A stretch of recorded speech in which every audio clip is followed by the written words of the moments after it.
Hello friends. आज हम अपनी प्रॉब्लम सीरीज में करने वाले हैं लीड कोड का problem number 26। Remove duplicates from sorted array. ये एक इजी कैटेगरी प्रॉब्लम है और इस प्रॉब्लम में हमें एक सॉर्टेड एरे दी हुई है और उसमें से हमें उसके डुप्लीकेट्स को रिमूव करना है। और वो एरे है नॉन डिक्रीजिंग ऑर्डर में। नॉन डिक्रीजिंग ऑर्डर में वो एरे, नॉन डिक्रीजिंग का मतलब होता है असेंडिंग ऑर्डर तो होगा पर उसमें डुप्लीकेट एलिमेंट्स प्रेजेंट हो सकते हैं, मतलब बराबर के एलिमेंट्स प्रेजेंट हो सकते हैं। बस वो नॉन डिक्रीजिंग है, नॉट असेंडिंग। जैसे यहाँ 1 1 2 बराबर के एलिमेंट्स भी रह सकते हैं, ये होता है नॉन डिसेंडिंग ऑर्डर। तो हमें एक नम्स एरे दे रखा है और उसमें जो जितने भी नंबर ऑफ यूनिक एलिमेंट्स है पहले तो हमें वो अपने आउटपुट में रिटर्न करना है। और इधर दे रखा है हमारा जो आउटपुट होना चाहिए वो एक इंटीजर टाइप का होना चाहिए। और इन्होंने बोला है कि जो नम्स एरे है वो एट लास्ट हमें चेंज करके अपने जितने भी यूनिक एलिमेंट्स हैं वो शुरुआती इंडेक्स पे रखने हैं और बाकी के इंडेक्स से उनको कोई मतलब नहीं है, उस पर वो लोग नहीं चेक करेंगे। जैसे एग्जांपल 2 में यहाँ पे 0 1 2 3 4 5 यूनिक एलिमेंट्स है तो हमारा आउटपुट आएगा 5। और इनके जो शुरुआती 5 इंडेक्स है 0 1 2 3 4 वहाँ पे स्टोर्ड होने चाहिए। तो हम इस प्रॉब्लम को कैसे करने वाले हैं? हम इस प्रॉब्लम को एरे लिस्ट डेटा स्ट्रक्चर की हेल्प से करने वाले हैं।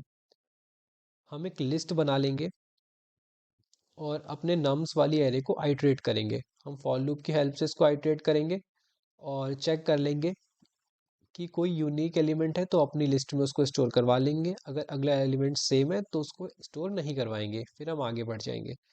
और फिर वन एक यूनिक एलिमेंट है उसको स्टोर करवा लेंगे, फिर बाकी वन को छोड़ देंगे। फिर टू को स्टोर करवा लेंगे, फिर एक टू को छोड़ देंगे, फिर थ्री को करवा लेंगे, दूसरे थ्री को छोड़ देंगे और फोर को करवा लेंगे। ऐसे करके हम अपनी लिस्ट में स्टोर करवा लेंगे। तो इसका कोड लिखते हैं। सबसे पहले हम अपनी एक एरे लिस्ट बना लेंगे। एरे लिस्ट, इसका टाइप रहने वाला है integer. List equal to new array list.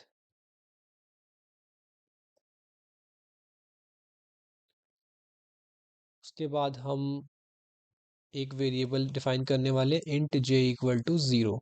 ये वेरिएबल कंपैरिजन के लिए कि हमारा जो नेक्स्ट एलिमेंट है वो सेम है या नहीं है। हमने जे को 0 रखा है तो हम अपनी फर्स्ट इंडेक्स पे चेक कर लेंगे अगर if nums 0 is equal to 0 है या नहीं। अगर है तो हम अपने लिस्ट में उसको पहले ही ऐड करवा लेंगे, लिस्ट डॉट ऐड 0। फिर हम अपने नम्स एरे को आइटरेट करेंगे for int i equal to 0, i less than nums dot length i plus plus.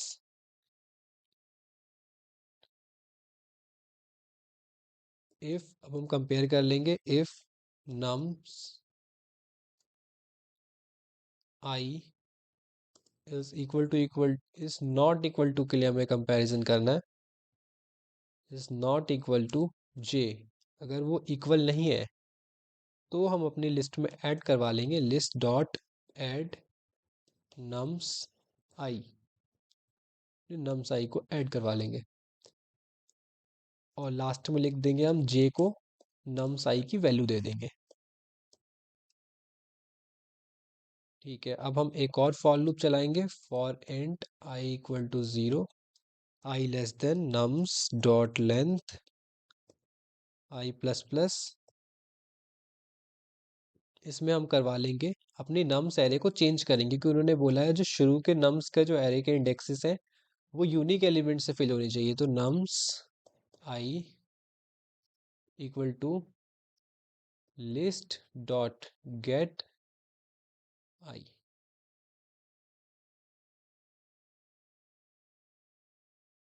इसके बाद हम रिटर्न करवा लेंगे। इन्होंने मांगा है कि कितने number of unique elements present है इनकी नम्स एरे में। तो नम्स एरे में उतने ही यूनिक एलिमेंट्स प्रेजेंट होंगे जितनी इस लिस्ट की साइज बनी होगी। तो हम अपनी लिस्ट डॉट साइज को रिटर्न करवा लेंगे, लिस्ट डॉट साइज। हमने यहाँ पे इफ की कंडीशन क्यों लगाई और पहले ही अपने जीरोथ इंडेक्स पे जीरो को स्टोर करवा लिया, क्योंकि अगर j इक्वल टू जीरो है तो वो j इक्वल टू जीरो को कंपैरिजन के टाइम पे इग्नोर कर देगा, क्योंकि वो उसको सेम एलिमेंट समझेगा। तो इसलिए हमने उसको पहले ही जीरो को स्टोर करवा लिया, अगर लिस्ट में जीरो होगा तो पहले ही स्टोर होगा। हम इसको रन करके देख लेते हैं एक बार।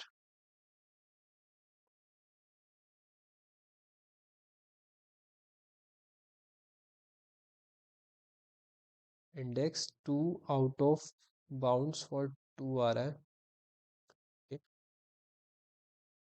यहाँ पे हम इसको लिस्ट डॉट साइज तक ही रन करेंगे, लिस्ट डॉट साइज।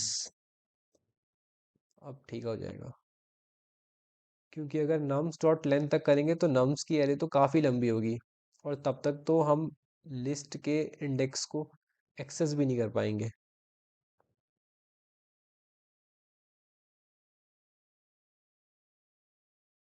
अब रन हो गया है, इसको सबमिट कर लेते हैं।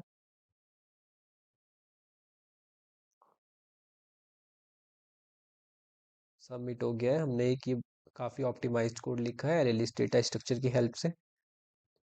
इसमें हमने एक फॉर लूप का यूज़ किया है, एक फॉर लूप का यूज़ किया, हमने नेस्टेड लूप्स का यूज़ नहीं किया है, तो इसकी टाइम कॉम्प्लेक्सिटी क्या रहने वाली है, बिग O ऑफ n।